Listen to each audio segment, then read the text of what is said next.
Hey y'all, and welcome to my channel.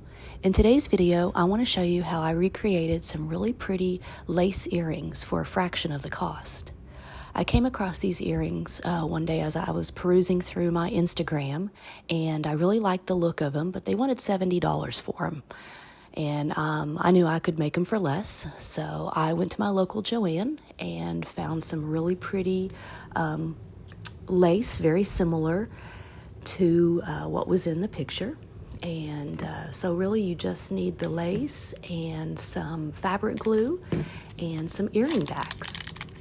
Now the lace I'm using is already a pretty heavy style lace. It's not flimsy, so it's going to hold up well. If you're using a flimsier lace, I would recommend maybe painting the back of the flowers with a starch or maybe a white craft glue just to give them a little bit more weight. But I just cut apart how long I wanted the earrings, and I ended up doing some earrings that were 2 flowers long and then some earrings that were 1 flower long. So I just cut them apart and trimmed off any of the little pieces that held all the flowers together. So this is a super easy thing for you to make, and really you can do it out of any kind of a lace applique, or just really any appliques or lace that has a definite pattern to it. So pretty much after I cut apart the length of the earring I wanted, it was just a matter of gluing the earring back to the top of the first flower, and that's pretty much it. Super easy. Now this lace only came in white, and I wanted to give it more of that natural look that was in the photo that I saw.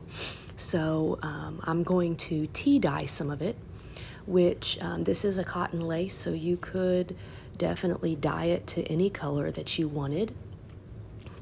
Or even paint it, use inks or anything like that to make it one of a kind for you.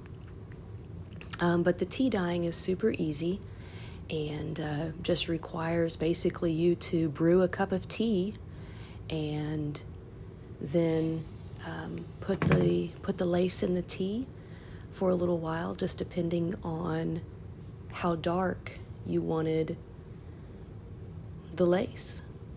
So you see here, I just flipped the lace over on the back and put the earring back right up there at the top of the earring.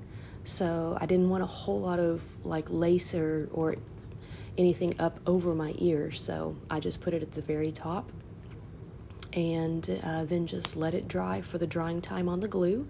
Again, you can use fabric glue, E6000, jewelry tack, anything that's going to have a good hold and dry clear. Since these aren't going to be washed, you don't have to worry about using a glue that's maybe not washable. So, I mean, even hot glue would work if that's all you had.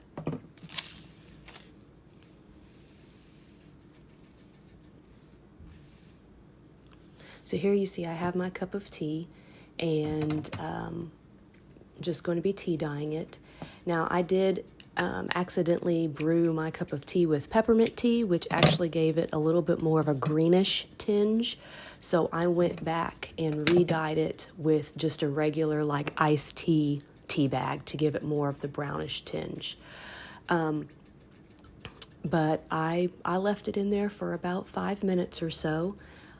Pulled it out, and when I liked the deepness of it, then I just set it out and let it dry. Now you don't have to rinse these or anything like that because they're not going to be washed, so you don't have to worry about the dye coming out. Although you can do that, and follow the instructions. If you're using a dye or something like that, you could follow the instructions and be fine.